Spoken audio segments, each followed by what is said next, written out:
it. So I look back at the book that Roger wrote here about us, and it tells about the days in the early 50s when the same thing happened.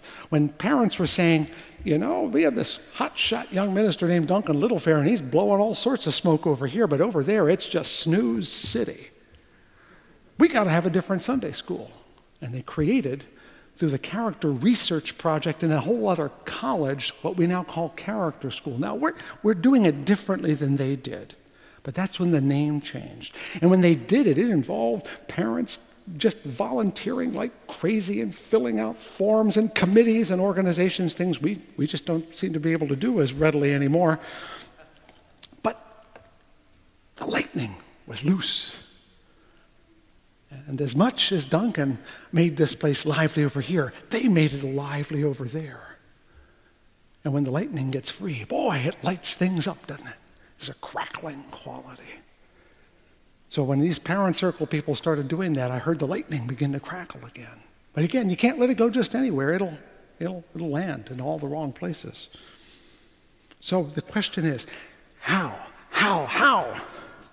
can we let the lightning loose in a way that lights us up? The torch has been passed to a new generation, said John Kennedy, over 40 years ago now, almost 50 years ago. Think about it. It'll be 50 years next year. The torch has been passed to another generation between this one, at least 2 or 3 times, in fact. But I thought also of something else. A poem even older, James Russell Lowell's poem in protest of the Mexican War, when he said, "New occasions teach new duties. Times make ancient good uncouth. They must onward still and upward who would keep abreast of truth." Every generation, the lightning craves to be released. It must be contained, and eventually it will say no, and it will come out. And our task is to help it get out. And so our parent circle people are telling us it's time to let the lightning out. One of the things they want to do, for example, is imagine Sunday school, character school, whatever we want to call it, lasting more than an hour. What a concept. Do you think your children's moral and spiritual life is worth more than an hour a week? Of course you do. It's worth doing more if we can do it better. But then someone said, well, what about adult education? And it dawned on Matthew and me that you can't change one thing without affecting everyone. Once you let the lightning loose, it tends to go where it wants to go. So what I'm proposing that I think we need to do, and you've read about this, I hope, and you're listening to me right now, I pray, I'm telling the truth as hard as I can, that we must think of Sunday not as an hour, but as a day. A day in which, whether you're here for an hour or 2 or 4 or 8, we are giving you and your children and your friends and our neighbors as rich an opportunity to liberate, deliberate, and activate themselves for the life they want to live. Yes, let's have character school that lasts more than an hour. Let's do that. Let's let that happen. That doesn't mean we should tell them how, but we should say, yes, show us that lightning. Let it come out. What if our adult education people want to do something that's longer than 45 minutes in the chapel? Why not? Why not?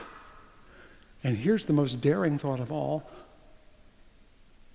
What if people want to worship more than once a week? What if they want to worship like this and another way? I think we should think about that. Who was that president who said, as our situation is new, so we must think anew and act anew? We are at the beginning of a new century, 50 years beyond the last revolution in this church. The lightning wants to come out. And it's not mine to release. You have to release it. We should think of Sunday as a day of spiritual life for you and for everyone else, and what's more, for those who have not yet found us but are looking for us. Because it isn't just children who need more freedom. You do too. And newer adults, I see faces up there I haven't seen before. Welcome, I'm glad you're here today. Younger people, newer people, some of them for whom worship may not be just like this, but who still have values that want to be like ours and want to express them. We've tried to speak to more than one way of worship here for a couple of years, and frankly, it's not working. I can bemoan that all day long. So I'm going to strike a deal with you. Let's give you what you want and give someone else what they want too. We don't all have to be in the same room at the same time. We don't all have to be singing the same song in the same key. In fact, that's the most important thing I want to give you today. In order for us to become a true beacon of hope, a true open-armed church, a house of prayer for all people, we're going to have to learn to be multilingual when it comes to our faith. I'd like to think that there's more than one way to be a liberal religious person, that it won't always look just like this. And I got to tell you, I've been to other liberal religious churches. They don't look like you. But they do exist, and they're doing okay. In fact, that's where the whole Pentecost story comes along. In the story of the early Christian church, they're praying, and a wind comes to the room, and suddenly the Spirit filled them. And they went out to preach. And the people that they were listening, each of them heard it in their own language. It's axiomatic to me, isn't it, that if you walk up to someone and start talking to them in your own language and they're not listening to you, they're not going to hear you. Am I correct? Well, I'm not talking about just the language we speak with our mouths. I'm talking about the language we speak with our culture, with our gender, with our sexuality, with our race, with our class.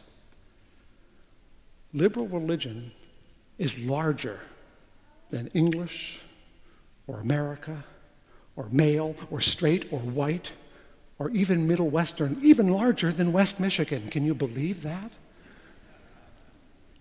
And we, to be true to our faith, must be willing to become a multilingual organization, which doesn't mean giving up what you have. It means allowing other words to come along, other modalities of being. I want you to have exactly what you have, to be exactly who you are, and also to look over there and see someone who isn't like you and wave and say, we're on the same boat, aren't we? Aren't we on the same boat? We're going to see that statue, aren't we? You and I are going to see that statue, and I can't understand a word that you're saying, but I know we're going to the same place. And you know what happens when you go on a journey and you meet someone going the same way?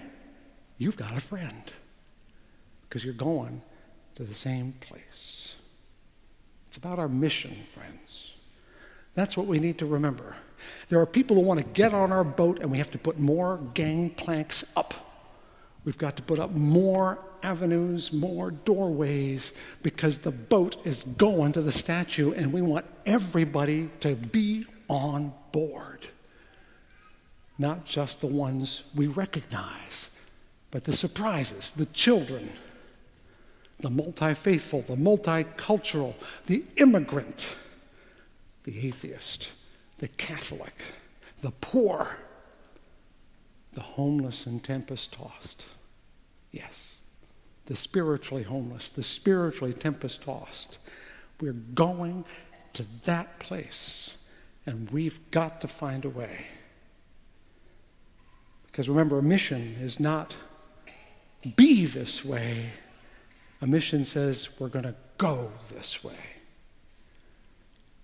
I invite you to release the lightning, to trust that the Spirit that blows through this place will awaken us and others to get on the boat.